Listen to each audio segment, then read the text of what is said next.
अस्सलाम वालेकुम, welcome to my YouTube channel learning with G. आज के इस लेक्चर में वर्चुअल यूनिवर्सिटी का कोर्स MCT 111 का टॉपिक नंबर 31 to 35 तक कवर करवाने वाली हूँ। सो अपडेटेड रहने के लिए चैनल को लाइक करें, सब्सक्राइब करें। So let's begin. अब इस चैप्टर में बेसिकली ऑडिट के बारे में बताया गया है। उसके जो मेन कॉन्सेप्ट है वो ये है कि हमने ऑडिट का कॉन्सेप्ट लेना है और ऑडिट गवर्नमेंट में किस तरीके से प्रोसीड होता है उसके बारे में पढ़ना है।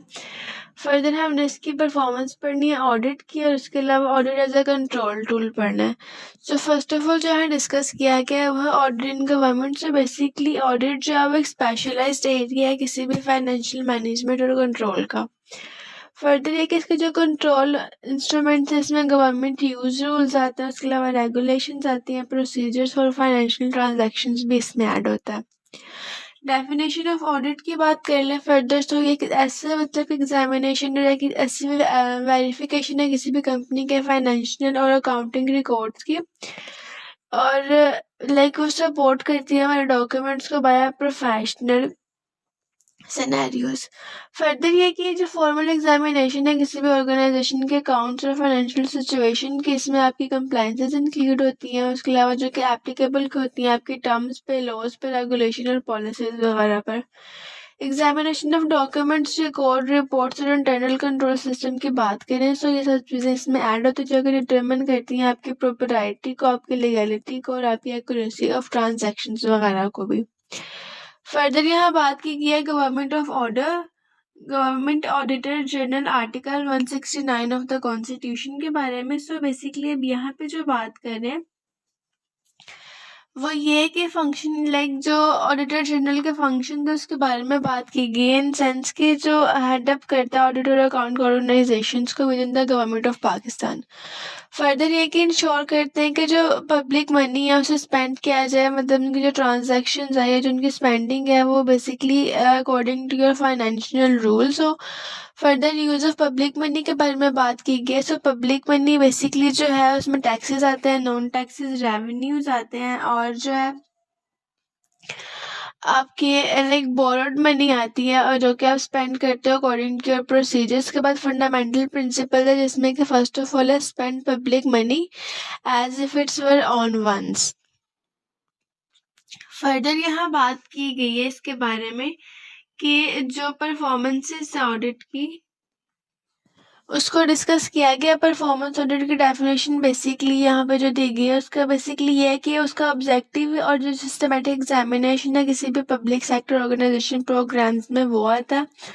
इसमें एक्टिविटीज, फंक्शन और जो मैनेजमेंट सिस्टम्स वगैरह वो भी असेस करते हैं वेदर कि उनकी एंटिटी अचीव्ड इकोनॉमी हो या ना, और उसके अलावा इसमें एफिशिएंसी, इफेक्टिवनेस वगैरह भी ऐसा रिसोर्स यूटिलाइजेशन ऐड कर सकते हैं हम।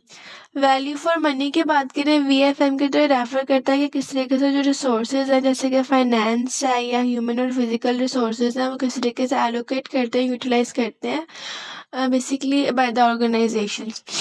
फर्दर यहाँ बात की गई है परफॉर्मेंस ऑडिट ऑब्जेक्टिव के बारे में। सो जो प्राइमरी ऑब्जेक्टिव है परफॉर्मेंस का वो ये है कि वो प्रोवाइड करता है पार्लियामेंट को विद इंडिपेंडेंट इंफॉर्मेशन जिसमें वो एश्योरेंस होती है opinions about your economy, efficiency, effectiveness आता है। ये सब चीज़ें जो है वो आपके रेवेन्यू में, एक्सपेंडिचर्स में या रिसोर्स मैनेजमेंट वगैरह में ऐड की जाती हैं।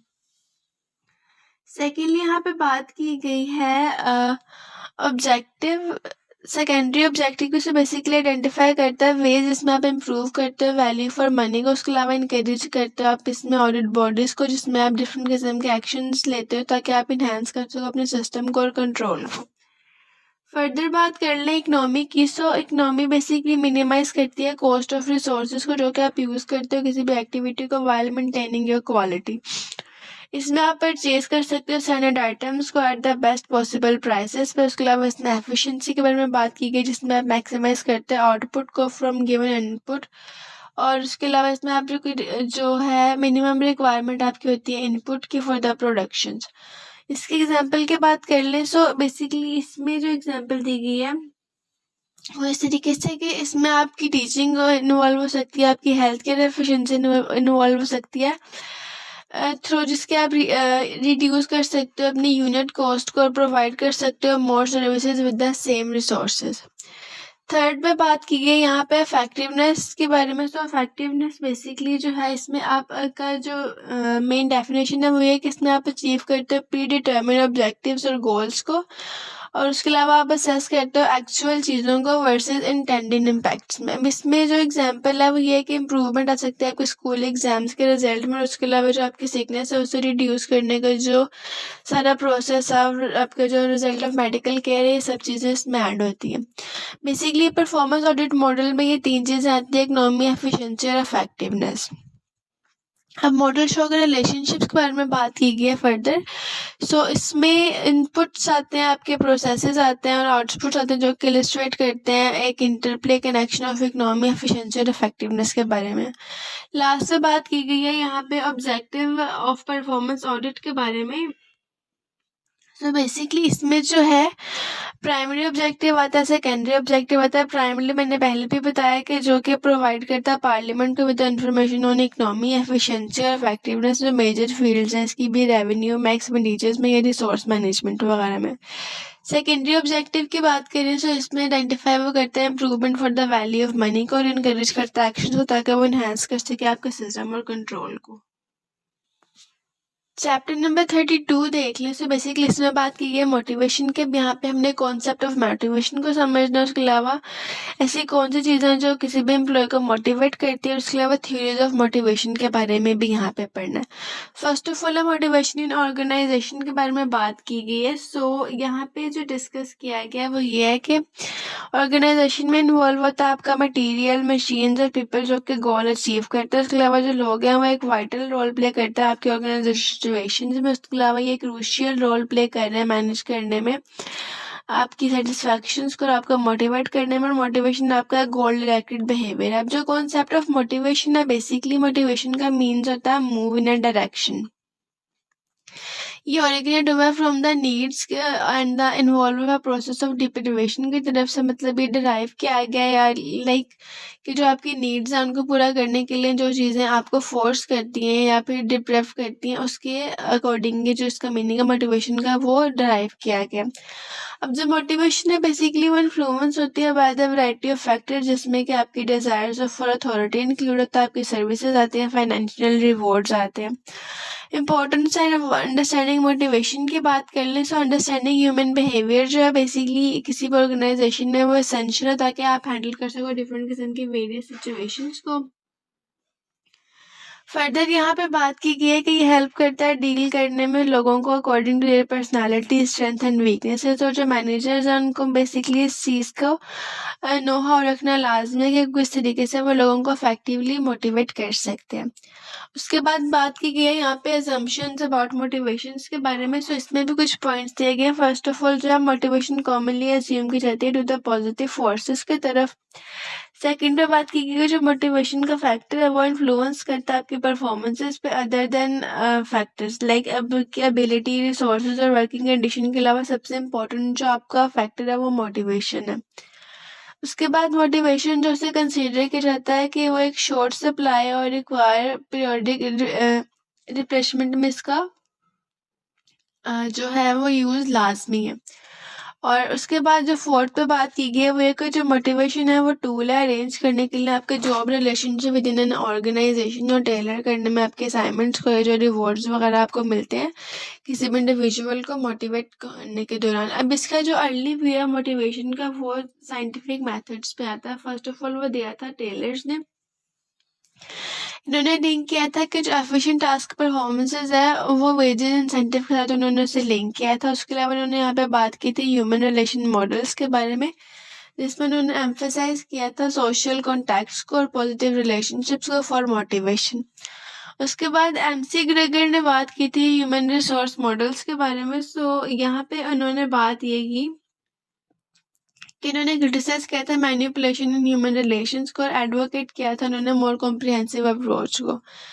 अब यहाँ पे फर्दर बात की गई है थ्योरीज के बारे में। सो थ्योरी एंड मोटिवेशन में फर्स्ट थ्योरी है हमारे पास नीड थ्योरी, जो कि मैस्लो के ये है हायरार्की के ऊपर है कि जो आपकी नीड्स हैं वो किस तरीके से चलते हैं, हायरार्की ऑफ नीड्स पे डिपेंड करता है, जिसमें आपके साइकोलॉजिकल फैक्टर्स आते हैं, फिर सेफ्टी और फिर सोशल एस्टीम और सेल्फ एक्चुअलाइजेशन का सारा प्रोसेस इसमें आता है। ये एक हायरार्की सिस्टम है जिसमें आप टॉप टू बॉटम जाते हो।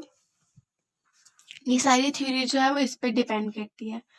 अगली थ्योरी जो यहाँ पे दी गई है वो है बेसिकली ERG थ्योरी, जो कि एल्डोफर ने दी थी। अब इसमें existence, relatedness, growth need similar to Maslow hierarchy थी बेसिकली ये, बट ये रिग्रेशन को अलाउ करती थी। उसके बाद जो तीसरी थ्योरी यहाँ पे दी गई है 3 नीड्स के बारे में, इसमें भी बेसिकली एटिक्सन्स ने दी थी। इसमें नीड फॉर अचीवमेंट होता है, मतलब कि आपको ड्राइव करना होता है सक्सीड और एक्सेल चीज़ों को। सेकंड पे नीड फॉर पावर की बात की गई, जिसमें आप डिज़ायर देते हो अपनी किसी भी अथॉरिटी, लाइक कोई भी आपकी अथॉरिटी को लेकर आपकी डिज़ायर होती है। और थर्ड पे दी गई है नीड फॉर एफिलिएशन, जिसमें कि आपकी जो डिज़ायर है वो क्लोज एसोसिएशन होती है विद अदर थिंग्स। उसके बाद यहाँ बात की गई है मैकमिलन रिसर्च के बारे में। ये जो लास्ट थ्योरी बेसिकली दी गई है, इसमें बेसिकली डिस्कस ये कर रहे हैं कि ये कोरिलेशन है between high achievement needs and high performances के दरमियान में जो इंडिविजुअल्स है वो मैच करते हैं with their job based on their achievement needs, और उसके अलावा वो सेटिस्फेक्शन फाइंड आउट करते हैं। इसमें स्टिमुलेशन फाइंड आउट करते हैं, सेटिस्फेक्शन फाइंड आउट करते हैं in their challenging works. Chapter number 33 की बात कर लें तो इसमें बात की गई है मोटिवेशनल लीडरशिप के बारे में। अब यहाँ पे एक्सपेक्टेंसी थ्योरी दी गई है फर्स्ट ऑफ ऑल। ये जो थ्योरी है ये मोटिवेट करती है, बेसिकली थ्योरी ऑफ मोटिवेशन है, जहाँ पे इंडिविजुअल्स चूज करते हैं अपना behaviour based on their expectations, और जो आपकी गेन है ईच एक्शन है उसके अकॉर्डिंग। अब फर्दर यहाँ पे इसकी कुछ अजम्पशंस दी गई हैं। अजम्पशन नंबर 1 में कहा गया है कि जो बिहेवियर है वो इन्फ्लुएंस करता है by the both individual and environmental factor, मतलब कि जो किसी भी इंसान का बिहेवियर है वो उसके इंडिविजुअल और एनवायरमेंटल फैक्टर से इन्फ्लुएंस होता है। सेकंड पे बात की गई है कि जो इंडिविजुअल्स हैं वो कॉन्शियसली डिसाइड करते हैं अपने बिहेवियर्स के अकॉर्डिंग। थर्ड पे बात की गई जो इंडिविजुअल्स हैं उनकी डिजायर्ड नीड्स होती हैं, और उसके अलावा डाइवर्स नीड्स होते हैं, गोल्स होते हैं। फोर्थ पे बात की गई कि जो डिसीजंस हैं वो बेस होते हैं उनकी एक्सपेक्टेशंस पे ऑफ देयर डिजायर्ड आउटकम्स। उसके बाद यहाँ वो बात कर रहे हैं कंपोनेंट्स ऑफ एक्सपेक्टेंसी मॉडल के बारे में। अब यहाँ पे जो बेसिकली बात की गई है, फर्स्ट ऑफ ऑल इधर बताया गया है परफॉर्मेंसेस के बारे में, परफॉर्मेंसेस, आउटकम, एक्सपेक्टेंसीज। इसमें एक्सपेक्टेशंस जो है वो कॉन्सिक्वेंसेस को बेसिकली इन्फ्लुएंस करते हैं आपके बिहेवियर को। Expectations of consequences influence behaviours. Second पे बात की गई है वैलेंस के बारे में। जो पावर ऑफ आउटकम है ये मोटिवेट करती है, जो कि वेरी करता है अमंग योर इंडिविजुअल्स। थर्ड पे यहाँ पे बात की गई है एफर्ट, परफॉर्मेंस, एक्सपेक्टेंसी के बारे में। अब इसमें क्या होता है कि जो एक्सपेक्टेंसी है वो एक डिफिकल्ट टास्क है इफेक्टिव डिसीजंस के दौरान। फर्दर इसमें ये कुछ की क्वेश्चंस दिए गए हैं, you have to notice that. उसके बाद जो बात की गई है रीइंफोर्समेंट थ्योरी की बात की गई है। रीइंफोर्समेंट थ्योरी बेसिकली जो है वो एसोसिएट करती है BF स्किनर के साथ, और इस थ्योरी ने बेसिकली फोकस किया था किसी के जो कॉन्सिक्वेंसेज है पास्ट बिहेवियर के वो अफेक्ट करते हैं आपके फ्यूचर के एक्शंस को। एक्सपेरिमेंट की एग्जांपल ली थी एक डॉग बिहेवियर के, मतलब कि किस तरीके से जो उसका बिहेवियर है वो मॉडिफाइड होता है during the use of reinforcement, मतलब कि फूड और जो है पनिशमेंट लाइक इलेक्ट्रिक शॉक्स में। अब उसने पूरी एक एग्जांपल दी थी, मतलब कि उसने एक डॉग लिया था और फिर उसने स्टिमुलस का और रिस्पॉन्स और कॉन्सिक्वेंसेज और फ्यूचर रिस्पॉन्स को देखा था, मतलब कि उसने के लाइक खाना रखना शुरू कर दिया था और इस किस्म का उसने पूरा एक्सपेरिमेंट किया था। अब इसमें उसने किया क्या कि बेसिकली फर्स्ट ऑफ ऑल उसने एप्लीकेशन को लिया, लाइक उसने ह्यूमन बिहेवियर को मॉडिफाइड किया through the reward and punishment. उसने कहा कि जो ह्यूमन का बिहेवियर है वो उसके रिवॉर्ड या उसके पनिशमेंट के अकॉर्डिंग ही चलता है। लाइक अगर आप एक बच्चे को कैंडी दोगे किसी अच्छे काम पे तो वो काम वो रिपीट करेगा, अगर आप उसे पनिशमेंट दोगे तो वो काम वो दोबारा रिपीट नहीं करेगा। Form of reward basically not limited to money, मतलब कि जो फॉर्म ऑफ रिवॉर्ड है वो सिर्फ मनी नहीं हो सकती, इसमें आपके सर्टिफिकेट्स आ सकते हैं, बैजेस आ सकते हैं, पॉजिटिव वर्ड्स आ सकते हैं। फॉर्म ऑफ पनिशमेंट जो है वो भी लाइक सेंसर से और जॉब टर्मिनेशन तक काफ़ी ज़्यादा, मतलब कि उसकी भी रेंज ज़्यादा है।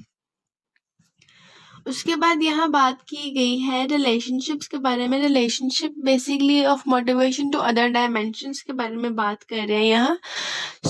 अब इसमें होता क्या है कि जो इसमें प्रेजेंट किया गया एक फिगर ये वाला, इसमें बेसिकली बात ही की गई, इसमें जो इम्पोर्टेंस दी गई और रिलेशनशिप दिया गया मोटिवेशन को जो अदर डायमेंशंस ऑफ लाइफ और organisational life.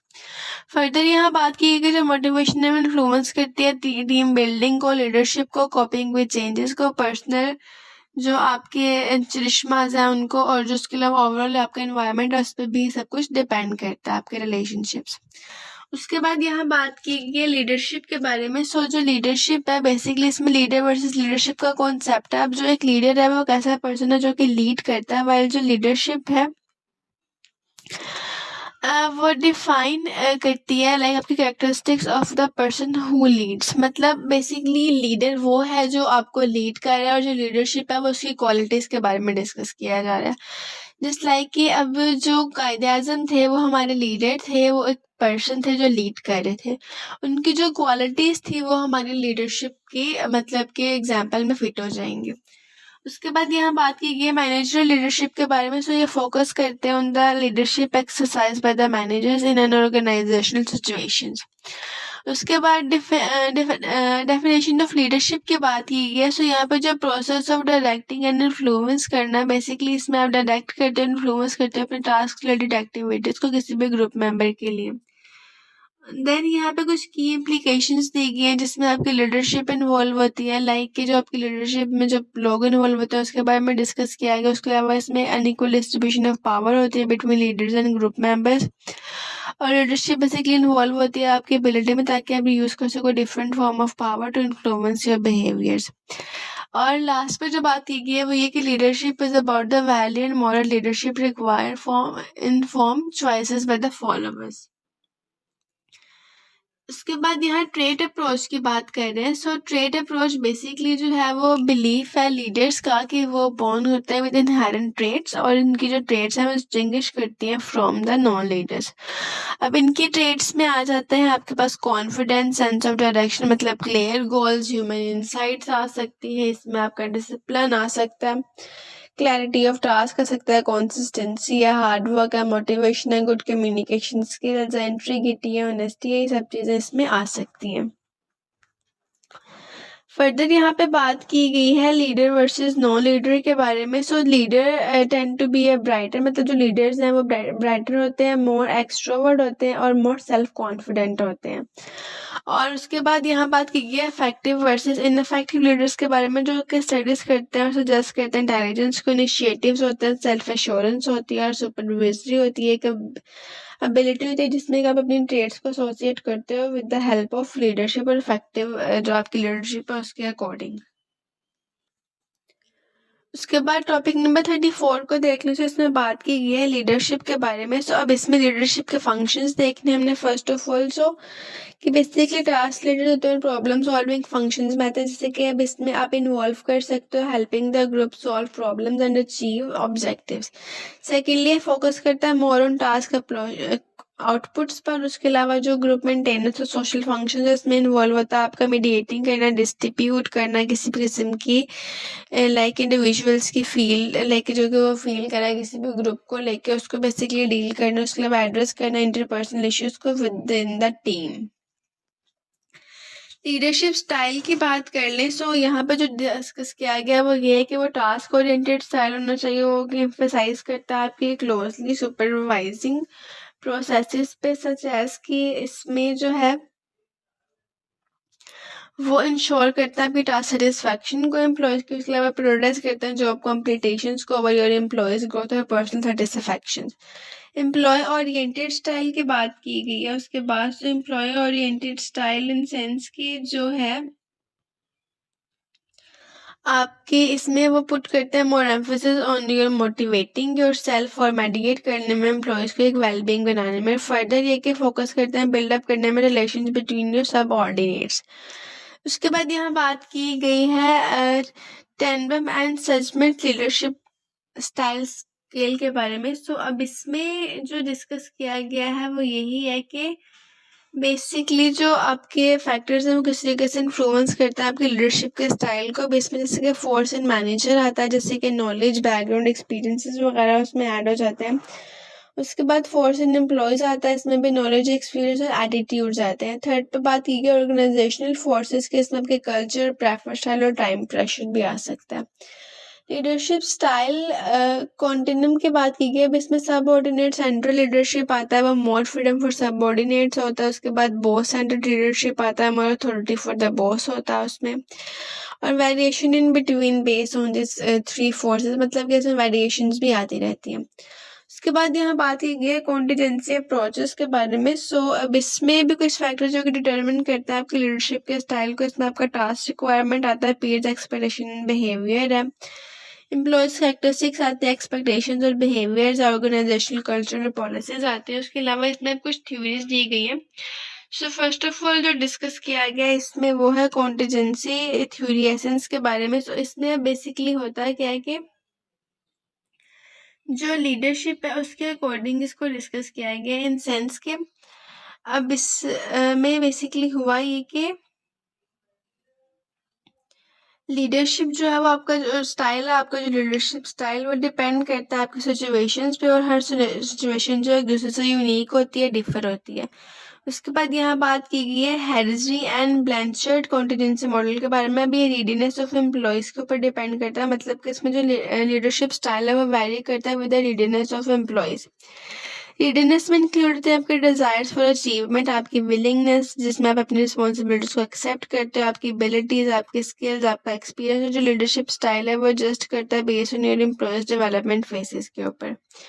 Further situational leadership style की बात की गई है। सो अब इसमें होता ही है कि आपका इनिशियल फेज है बॉक्स 1 का। सो इसमें आपके पास कुछ टास्क होते हैं, लाइक हाई टास्क बिहेवियर और उसके अलावा लो रिलेशनशिप बिहेवियर्स। एम्प्लॉयज रिक्वायर होते हैं इंस्ट्रक्शंस करने के लिए और गाइडेंस देने के लिए। फेज 2 जो है बेसिकली उसको आप कंसिडर करोगे एज ए बॉक्स 2। सो ये इंटरमीडिएट फेज है। अब इसमें हाई टास्क होते हैं और हाई रिलेशनशिप बिहेवियर्स होते हैं। और इसके अलावा इसमें एम्प्लॉयज अंडरस्टैंड करते हैं कि किस तरीके से जॉब को basically less need for guidance हो, और इसके अलावा जॉब को इजीली आप कंडक्ट कर सको अपनी। थर्ड फेज के बारे में बात की गई है। तो जो इसमें थर्ड फेज है वो है बेसिकली एडवांस फेज बॉक्स 3। इसमें जो आपके रिलेशनशिप है वो हाई होते हैं और आपके लो टास्क एम्फेसिस होता है। जो एम्प्लॉयज होते हैं उनकी गुड अंडरस्टैंडिंग होती है with their context of job.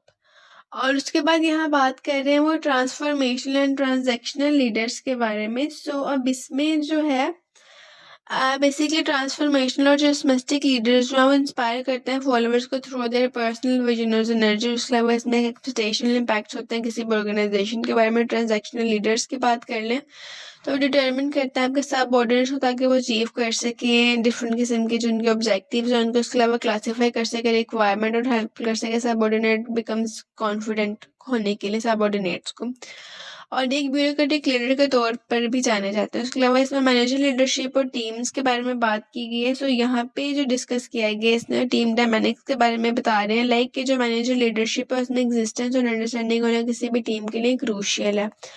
और ये जो ऑर्गेनाइजेशन है वर्क करती है as an accomplishment through their people, और एम्फेसिस करते हैं इंपॉर्टेंस ऑफ टीम डायनामिक्स पे। चैप्टर नंबर 35 की तरफ चलें। सो इसमें अगर बात की गई है टीम 1 के बारे में। अब इसमें टीम की डेफिनेशन और टीम की टाइप्स के बारे में डिस्कस किया गया मेनली। सो अब बेसिकली टीम क्या है कि ग्रुप ऑफ 2 और मोर पीपल जो कि इंटरेक्ट करते हैं, इन्फ्लुएंस करते हैं एक दूसरे पर टुवर्ड अ कॉमन पर्पस। मतलब कि एक ऐसी टीम जिन्होंने एक ही गोल अचीव करना है और वो मिलकर वो काम कर रहे हैं। अब इसमें बेसिकली इसमें आपका ऑर्गेनाइजेशन कॉन्टेक्स्ट आ सकता है जिसमें आके आपका वर्क टीम है। अब इसमें आपकी बेसिकली टाइप्स भी आ रही है। फर्स्ट टाइप जो है वो आपकी है फॉर्मल टाइप। सो अब इसमें आप क्या करते हो कि इसमें डेलिबरेटली क्रिएट करते हैं by managers for specific task, मतलब कि इसमें जो टीम है वो मैनेजर्स क्रिएट करते हैं किसी भी स्पेसिफिक टास्क के लिए। इसमें आपकी कमांड टीम हो सकती है, आपकी कमेटीज हो सकते हैं, क्वालिटी सर्कल हो सकते हैं, टास्क फोर्सेस हो सकते हैं। उसके बाद सेकेंडली बात की गई इनफॉर्मल टीम। बेसिकली ये मर्ज होते हैं स्पॉन्टेनियसली, मतलब कि अचानक रेगुलर इंटरेक्शंस के थ्रू। और इसमें मेंबर जो है प्रायोरिटाइज करते हैं अपने टीम गोल को over the individual needs. High performances team की बात की गई है। उसके बाद जो हाई परफॉर्मेंस टीम जो है बेसिकली वो बेसिकली एग्जिबिट करते हैं characteristics for both formal and informal teams में से। इसके अलावा इसमें 3 to 10 वर्कर्स कंप्राइज करते हैं फॉर डिफरेंट ऑर्गेनाइजेशनल एरियाज। और इसके अलावा इसमें सेल्फ मैनेज वर्क होता है जिसमें कि आपकी टीम जो है क्रॉस फंक्शनल टीम भी का जो प्रोसेस है वो भी परफॉर्म करती है। फर्दर यहाँ बात की गई है फंक्शंस ऑफ इनफॉर्मल ग्रुप के। इसमें जो फर्स्ट पॉइंट है वो ये है कि इसमें वो मेंटेन करते हैं, स्टूडेंट करते हैं आपके नॉर्म्स को, लाइक जो आपके मेंबर्स हैं वो आप होल्ड करते हैं कॉमन एक्सपेक्टेशंस को और वैल्यूज़ को। सेकेंडली बात की गई है कि वो प्रोवाइड करते हैं सोशल सेटिस्फैक्शन को और स्टेटस और सिक्योरिटी को। इसमें आप ऑफर करते हैं मेंबर्स को एक सेंस ऑफ बिलोंगिंगनेस और एक लाइक अटैचमेंट। फैसिलिटेड कम्युनिकेशन की बात करें तो यहाँ पर डेवलप करते हैं इनफॉर्मल चैनल्स, लाइक इसमें आप अलॉन्ग साइड होते हैं फॉर्मल वंस के तौर पे यूज़ करते हैं। उसके बाद है प्रॉब्लम सॉल्विंग के बारे में बात की गई है, जिसमें आप असिस्ट करते हो, एड्रेस करते हैं इंडिविजुअल और ऑर्गेनाइजेशनल इश्यूज वगैरह के बारे में। High performance and self management teams की बात कर लें सो यहाँ पे सेल्फ मैनेजमेंट टीम्स और ये मैनेज करते हैं अपने आप को like with the formal supervision. उसके उसकी जो करेक्टरिस्टिक्स हैं इसमें इंक्लूड होता है आपकी responsibilities for a whole task. इसमें आपके डाइवर्स स्किल्स होते हैं, डिसीजन मेकिंग पावर होते हैं, ग्रुप बेसिस जो आपकी परफॉर्मेंसेज और वैल्यूएशन वो सब इसमें ऐड होता है। करेक्टरिस्टिक्स ऑफ टीम की बात करें तो इसमें लीडरशिप रोल्स आते हैं, मतलब कि फॉर्मल लीडर्स जो कि अपॉइंट करते हैं, इलेक्ट करते हैं, वाइल देन फॉर्मल लीडर्स और जो है इसके अलावा इमर्ज करते हैं, ग्रेजुअली सजेस्ट करते हैं अपनी टीम ऑफ डेवलपमेंट को, मतलब इसमें फॉर्म करते हैं इनिशियल स्टेजेस को जहाँ पे ग्रुप्स के जो मेंबर हैं वो एक दूसरे को जानते पहचानते हैं, स्टॉर्मिंग करते हैं, मतलब कॉन्फ्लिक्ट जो अपोजिशन एंड किसी भी ग्रुप स्ट्रक्चर में वो भी अराइज हो सकती है। फर्दर नॉर्मिंग की बात की गई है सो इसमें आपके जो कॉन्फ्लिक्ट है एड्रेस किया जाता है और जो ग्रुप्स की यूनिटी है उसको इस्टेब्लिश किया जाता है। परफॉर्मिंग में ग्रुप जो है वो ऑपरेट करते हैं एज अ यूनिट और फोकस करते हैं टास्क कॉम्पिटिशन्स पर। और जो एडजॉर्निंग है इसमें बेसिकली जो ग्रुप्स हैं आपके वो किसी भी किस्म के लाइक स्पेसिफिक टाइम पीरियड में अपना काम पूरा करते हैं और फोकस करते हैं अपने क्लोयर आफ्टर टास्क कम्प्लीटिशन वगैरह के ऊपर। ओवरऑल ये सारी बातें इसमें की गई। उसके अलावा इसमें कुछ कॉन्सेप्ट्स हैं उसके नोट्स में साथ साथ प्रोवाइड करती